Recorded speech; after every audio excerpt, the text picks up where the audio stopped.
Good morning, y'all. Today, I'm joined by country music singer-songwriter and very dear friend of mine, Mr. Adam Sanders. Welcome to y'all 106.7. How are you, girl? Very excited. Very excited for you to be here. Yeah. Because, you're my friend. We have so much in common musically, I feel like. We do. We know the country music history of history, I feel like all the way back to the 90s and the 80s and the early 2000s. So, I feel like that's what we've always kind of had good camaraderie on. It's just like, you remember that song? And you'd be like, yeah, what about this one? So. Oh, yeah. We wear the badge. But you might even be a bigger 90s country fan than me.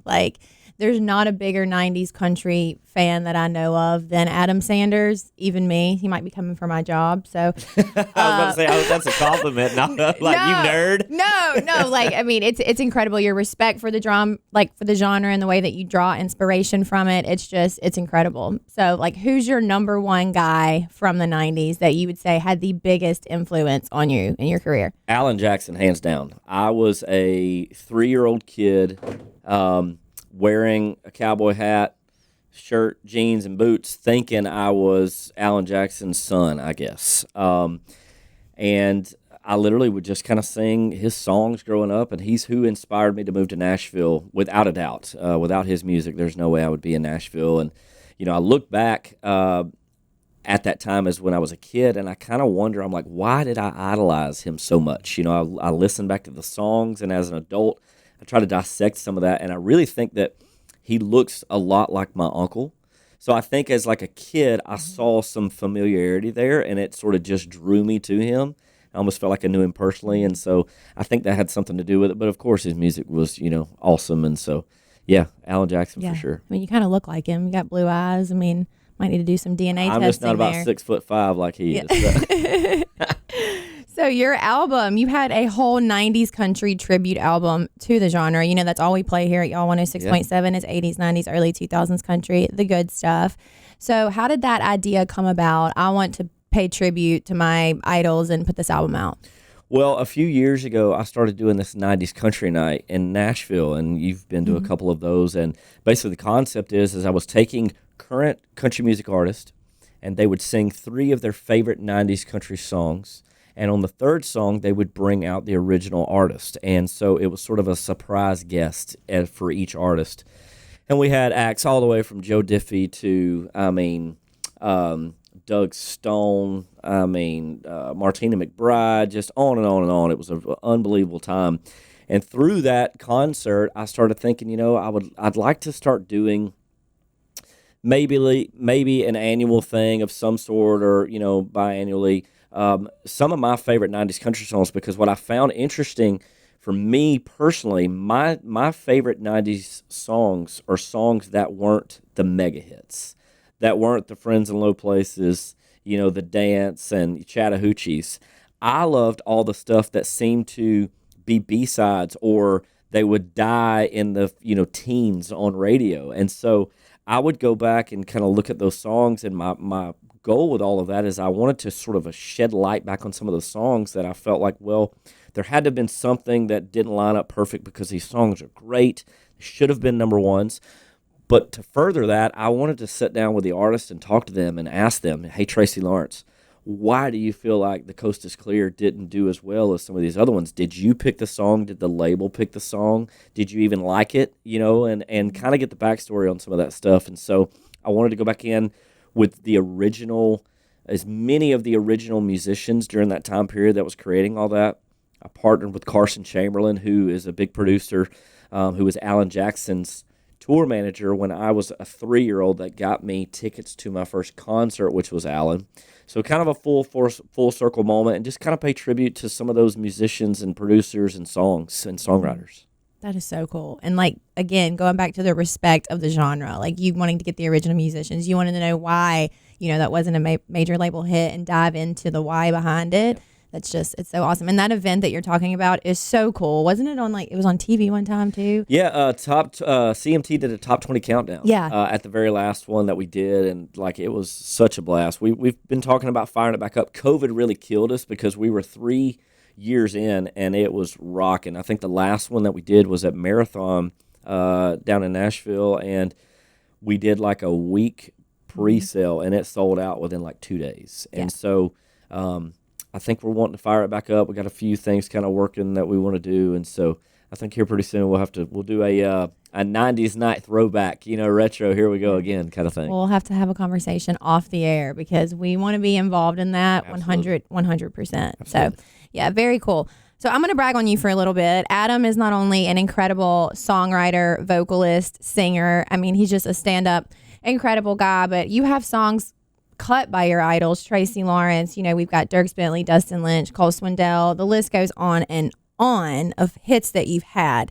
So is there one song that you've written that's like the biggest to you, whether that be from a like a statistical standpoint, or is it because it means the most to you when you play it live? Like, what is the biggest song that has been recorded by another artist? Yeah, it's so hard to narrow down just to one because they all have certain meanings. I mean, you bring up like the sentimental stuff for me would be I have a song that Shenandoah and Blake Shelton did together that was on Shenandoah's latest album project that they did that was like a feature project. And so I told my dad one day, I was like, it's such a full circle moment for me because I needed their music to move to Nashville to be inspired to be in this music industry and chase this dream. And now they need my music to further their career. And it was such a full circle moment for me. And so like that kind of stuff to me means the most. And then, I think back to my first number one with Cole with You Ain't Worth the Whiskey. Mm-hmm. That one will always be special because we wrote that in a time period where none of us had anything going on in music. I was working in construction. Our co-writer Josh Martin was a security guard officer at Belmont. Cole slinging T-shirts for Luke Bryan, and so and we always knew that song was going to do something special, and Cole gets a record deal and puts it out. And it was my first number one. So it's definitely hard to narrow down just to one, but I mean, they're like your children. And, it's like they all, have their special place in your life. And so I'm just very fortunate and blessed to have had the success and career that I've had so far. It's hard to choose a favorite, but You Ain't Worth the Whiskey when you play it live. I've seen you play it live a bunch. Everyone just falls silent, but also gets so rowdy at the very end when you say, here's to the ones, saving our ass overseas. Well, that one made me the most money, so I'll go with that one as in, like, that's my favorite. It's a good put the food moment on the table and the whiskey, on the counter. So. Yeah. Now, you just released a new album called Right in the Middle of It, and I also was listening to it this morning. I think it's How'd You Do It? I like that one. Yeah, so we did a full album back in February. Right in the Middle of It was the album title, and it was just, for me, I started to see a really big groundswell in my music back in 2021, I believe, when we did the What If I'm Right album, which was my debut album. I'd always put out singles or, EPs since then, and that album just crushed it. And so I just didn't want to take my foot off the gas.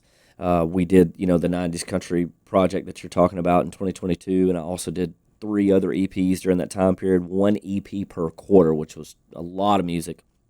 And then this year we just put out a whole new project as well, and it's been great. We're just steady slinging songs and trying to find new ways to put out music in a different way. I also did a faith-based Christian project in 2022 as well. That was one of the EPs that we did. So just kind of exploring, musically and just passion projects is what I call them. And so it's great to put out, music from all different sides and factions of life. Mm-hmm. And you've been such a creative person, and you're in a position where you can kind of pursue whatever you want. You don't have anybody holding your hand to the fire. So it's like if Adam wants to do it, Adam gets to do it. Yeah, I'm my own boss in a sense. That's awesome. It's crazy that, that like you live and die by your sword a lot of times being an independent artist. And, I tell people 5 years ago, I would have cut your arm off and my leg off to have a record deal. Like I wanted it that bad. And just through circumstances, those things didn't pan out for me. Now I'm in a position where I'm turning down record deals because I've built a career up without having a label. We're playing great shows. I mean, a couple years ago I had my best touring year ever. We were out opening for Carrie Underwood and, Dustin Lynch and, the biggest of the biggest in our format. I bought my first bus, yeah, you bought a bus. So it's like, man, sure, I would love to have a deal.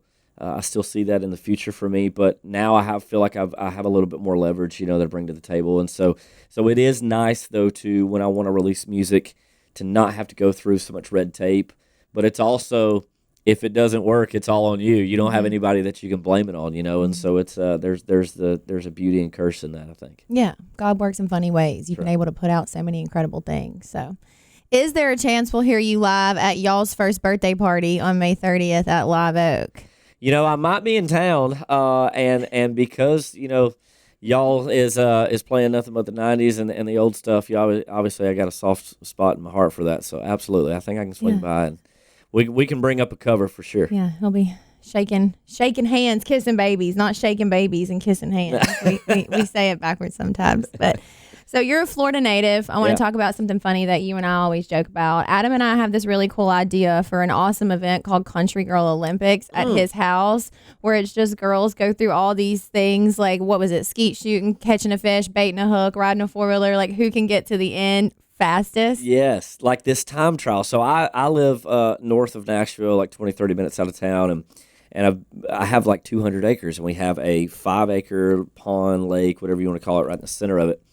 And we've had some bonfire nights, over at the house. And every time people come over, they're like, man, I just love it out here. And so probably a few too many adult beverages come up with this idea of a Country Girl Olympics, and where we would take all of our girlfriends or significant others, and we would put them through this time trial that is all country-related things. You go to a mailbox and you pull out country music trivia, and it's like, hey, what was, Garth Brooks' biggest hit ever, and you've got a B, C, D, answer, and you've got to go catch a fish and, shoot skeet and all these different things and see who can do it the fastest.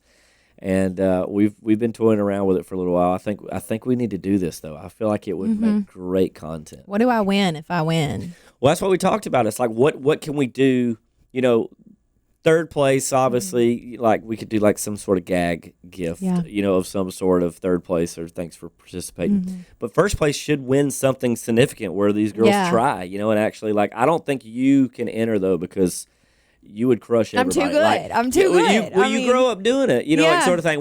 This is meant for girls that grew up in the city, like sort of thing. Like we brought up a couple of our friends' girlfriends who were like, she'd be perfect for this if she didn't take all day to complete it, because like they may not even be able to crank the four-wheeler up. So well, maybe we'll sponsor it and give away some concert tickets or something cool. They have a new show, Farmer Wants a Wife. I'm going to sign you up for it. Well, are you single? I don't know. I'm not a farmer. That's the thing, though. I'm country. Like I'll tell people this. They're like, like I'm not a farmer. I'm not a cowboy. I'd like to say I'm like an all-American country boy. Like I hunt, I fish. I got an F-250 diesel, but I don't have a tractor and I don't have a horse. You need your own show. Yeah, I don't. What would we call it? All American country boy wants a wife. That's what we'll call it. Didn't you like build your cabin or your house or something? No, so I remodeled it. So, cool story. My house that I live in was a spec house, and next door to my house, an old country singer, Louise Mandrell. The Mandrell sisters, built this big 10,000 square foot house and had this 200 acres. She turned it into this little small HOA community, and each house has 10-acre lots. And so my house was the spec house for this little community that she wanted to build. So it was built back in 79, but I remodeled the inside because when I moved in, it looked like a grandma lived in the house. Like it was like honey floor, honey oak tread floors, and I darkened those down and put, wrought iron spindles, for the staircases and stuff. But getting ready to do the outside on phase 2, but everything's just been so expensive lately that I've just kind of held off on it. But I love where I live. Get some more number ones, and that's right. It'll pay for it. That's right. So, going back to music in your career, what is the next thing for you that you're like, man, if I could play this venue, if I could work with this person, like is there a thing for you that you're striving for? Or you're just kind of enjoying the journey? Yeah, I think, daily I think about, okay, well, I have accomplished so much. And there is a little bit of me that, like, I think when you move to Nashville, you're naive enough to think, oh, this is going to be easy and you can do it. And then when you really kind of get in it, like, this is the NFL of music. I mean, there's thousands of people that would have loved to even have a publishing deal or to have ever played a show wherever.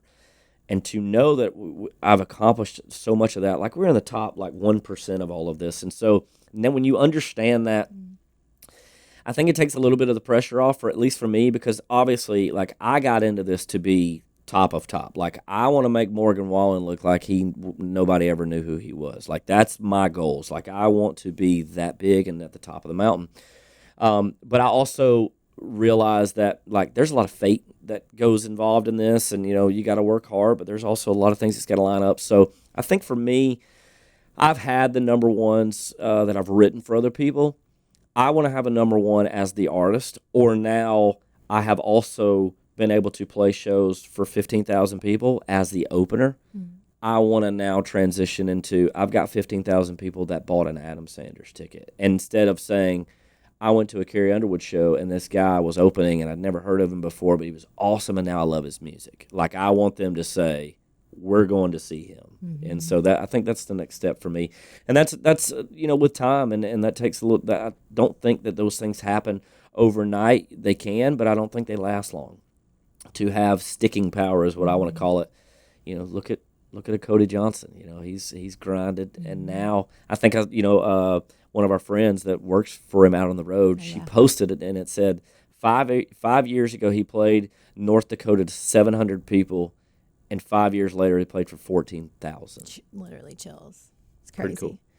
Yeah, and you guys are working together as well, right? Yeah, she's been doing a lot of stuff for me and just kind of day-to-day stuff. And just like when I need 10 things done in a day, she'll say, I'll take 5 and you take the other 5. So It's been awesome. Shout out Carrie Lewicka. Yeah. But that is so cool. And, I mean, like you said it best, the firm foundation. I mean, you're just on the steady up and up. So it's only going to get bigger for you from here. So I'm really excited to see everything that you do. So how do you keep going? How does Adam reset? Because you are the hardest working person. I'm not just saying that because you're here. You are the hardest working person in the music industry that I know.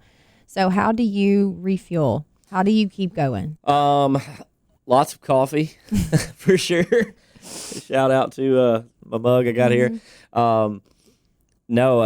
The outdoors for sure. I love hunting. I love fishing. I love hiking. Anything outside.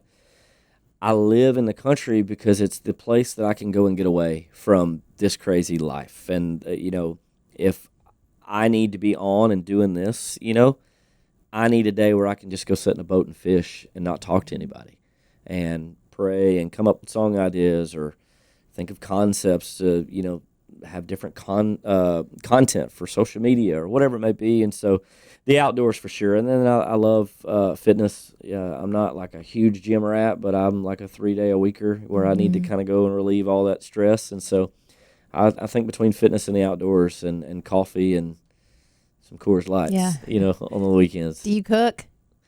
I grill. Yeah. I actually, speaking of the outdoors, it's turkey season. Mm-hmm. I was fortunate to get a couple turkeys this year, and a friend of mine showed me this recipe of doing turkey kebabs. And, like, I've been putting them on the Traeger, and, like, I'll make a ton of it, and then I'll bring it to Co-Writes, and I'm like, oh, wow. Hey, try this. And everybody's like, oh, my God, this is so good. I've never had turkey, this good or whatever. And so I love doing that kind of stuff of bringing wild game. And, I think wild game gets a bad rep a lot of times. They're like, oh, I had deer meat one time, and it was just nasty. And it's like, no, it's all in how you prepare it, So I like taking steaks or, kebabs or whatever it may be and be like, try this. And they're like, oh, my God, this is the best I ever had. So yeah, freshest meat that you'll find. But in the kitchen, no. Like, I could mess up a grilled cheese, I think. Nice. Well, what is next for Adam? Is there anything that we didn't touch on today that you want our listeners to know? I don't think so. We're just writing a ton right now. I'm in the process of trying to figure out some of the back end stuff. I've got a publishing deal, that I'm kind of figuring out about, and figuring out what's next for me musically. I'm very proud of the work that I've put out this far. I feel like it's been very on brand for me. I've got a birthday that's in 2 weeks, or actually next week. Oh my God, actually Saturday. Jesus 21, Christ. Finally. What are we gonna do? How are we gonna celebrate? The big 3-6. Can you believe it? I'll be 36 years old. Like a fine wine. But I feel like I'm in a season of my life now where, it's time to make a little bit of a transition for me musically, and I don't really know what that is yet. And so I think I'm just kind of sitting back and seeing what happens musically for me.